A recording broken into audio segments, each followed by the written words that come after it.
માતા લક્ષ્મીને પ્રવેશ કરતા રોકે છે। ઘરમાં રહેલી આ 7 ચીજો આજથી જ હટાવી દો, નહીં તો થઈ જશો હેરાન।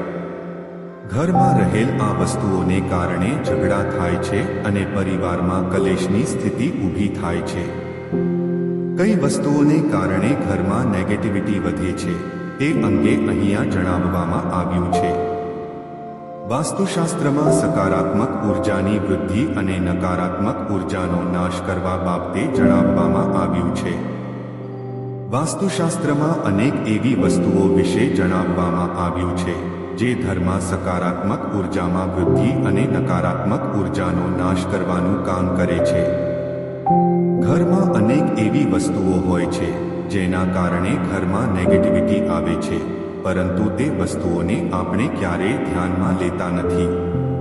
ઘરમાં રહેલ આ વસ્તુઓને કારણે ઝઘડા થાય છે અને પરિવારમાં કલેશની સ્થિતિ ઊભી થાય છે। કઈ વસ્તુઓને કારણે ઘરમાં નેગેટિવિટી વધે છે તે અંગે અહીંયા જણાવવામાં આવ્યું છે। નંબર 1, બંધ ઘડિયાળ। વાસ્તુ અનુસાર ઘરમાં બંધ ઘડિયાળ ના રાખવી જોઈએ, જેના કારણે ઘરમાં નકારાત્મકતા આવે છે। ઘડિયાળ અટકી જાય તો સમય પણ રૂકી જાય છે, જેના કારણે ઘરમાં નેગેટિવિટી વધે છે અને નકારાત્મક પરિણામ પ્રાપ્ત થાય છે। નંબર 3, તૂટેલા કાચ। ઘરમાં તૂટેલા કાચના ગ્લાસ ના રાખવા જોઈએ, જેના કારણે વ્યક્તિએ દુર્ભાગ્યનો સામનો કરવો પડે છે। ઉપરાંત તમારા શબ્દોના કારણે અન્ય લોકો પરેશાન થવા લાગે છે। નંબર 4, તૂટેલા વાસણ। ઘરમાં તૂટેલા વાસણ અથવા તૂટેલા કાચનો સામાન રાખવા તે ગરીબીનો સંકેત આપે છે। ઘરમાં આ પ્રકારના વાસણને કારણે નેગેટિવિટીનો સંચાર થાય છે અને માં લક્ષ્મી નારાજ થાય છે। નંબર 5, સુકાયેલા ફૂલ।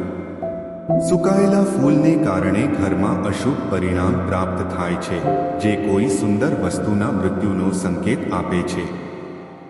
આ કારણોસર ઘરમાં સુકાયેલા ફૂલ ના રાખવા જોઈએ। નંબર 6, જૂના કેલેન્ડર।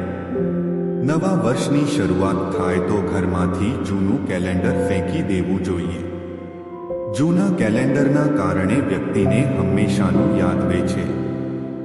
ગયા વર્ષની નકારાત્મક બાબતોના કારણે વ્યક્તિ આગળ વધી શકતી નથી। કાંટેદાર છોડ। કાંટેદાર છોડ। વાસ્તુ અનુસાર ઘરમાં કાંટેદાર છોડ ના લગાવવા જોઈએ। આ પ્રકારે કરવાથી ઘરમાં નેગેટિવિટી વધે છે।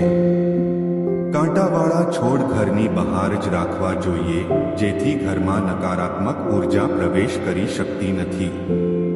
નંબર 7, ખાલી ખુરશી। ઘરમાં એક ખાલી ખુરશી ના રાખવી જોઈએ। આ પ્રકારે કરવું તે અશુભ માનવામાં આવે છે। માનવામાં આવે છે કે આ પ્રકારે કરવાથી ઘરમાં નકારાત્મક ઉર્જા પ્રવેશ કરે છે। તો મિત્રો, આજની સ્ટોરી કેવી લાગી તે કોમેન્ટ કરીને જરૂર જણાવજો। અને વિડીયો સારો લાગ્યો હોય તો વિડીયોને લાઈક અને શેર જરૂર કરી દેજો। અને મિત્રો, અમારી ચેનલ પર નવા હોય તો અમારી ચેનલને સબસ્ક્રાઇબ જરૂરથી કરજો। તો મિત્રો, ફરી મળીશું એક નવા વિડીયો સાથે। જય સ્વામિનારાયણ, જય શ્રી કૃષ્ણ, હર હર મહાદેવ।